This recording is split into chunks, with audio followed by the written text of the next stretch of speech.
So I am excited to be joining the festival to talk about From Dust to Stardust, which is my latest historical fiction. It's based on the life and the work of the silent movie star Colleen Moore, who I, in my fictional world, call Doreen O'Dare. I think the two most interesting things people should know are that she is the original inspiration for the story A Star is Born.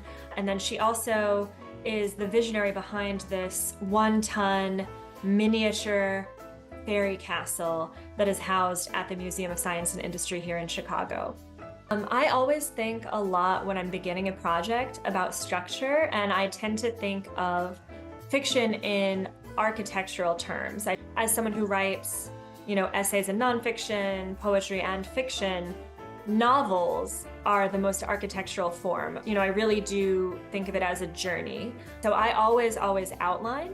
And in most cases, I kind of think of it as like a map. And so in Lillian, of course, it literally was this map of the walk that she takes in 1984. And that's how I began. I pulled up a Google map and did multiple points and dropped the pins of like, where would she live and be and hang out in her youth? And then when it's 1984, New Year's Eve, what would still be there? What would be gone? What would she be reminiscing? And then, yeah, in From Dust to Stardust, I was so excited because the castle itself is divided into these rooms, like, the library or the chapel or the princess's bedroom. And it was super fun for me to literally, in that case, kind of like Lillian, have a map that I could just sort of, move the 1968 part of the story through literally and then use metaphorically to send her back to how did we get here?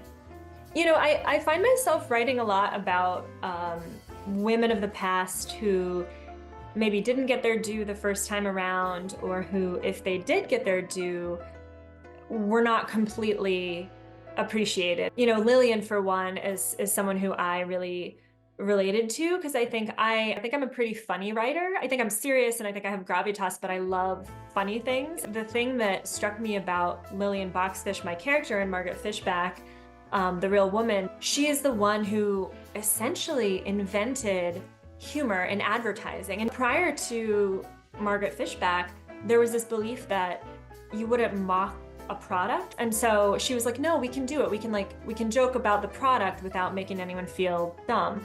Nowadays, I think there's still this bias that like women are like less funny than men.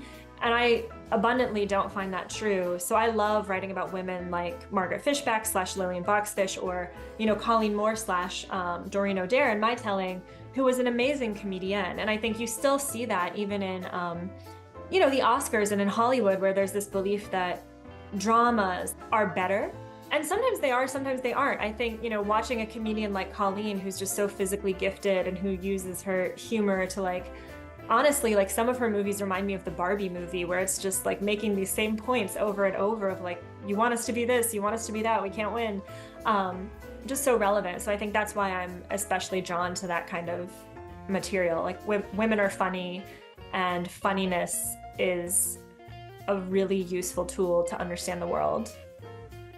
As a writer, all of my pursuits feed my writing. So when I was a younger writer, I was sort of like, oh, I need to, keep them separate or keep them, focused and compartmentalized.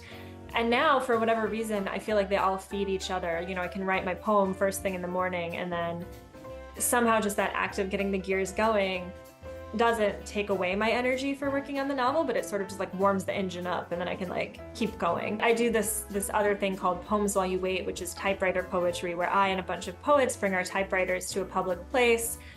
And like you would give us a topic like, Newburyport Literary Festival, then you'd wander away for 10 minutes and we'd write you a poem about that on the spot. And so I really love bringing poetry to people as a pleasant surprise, because every day poetry pleasantly surprises me.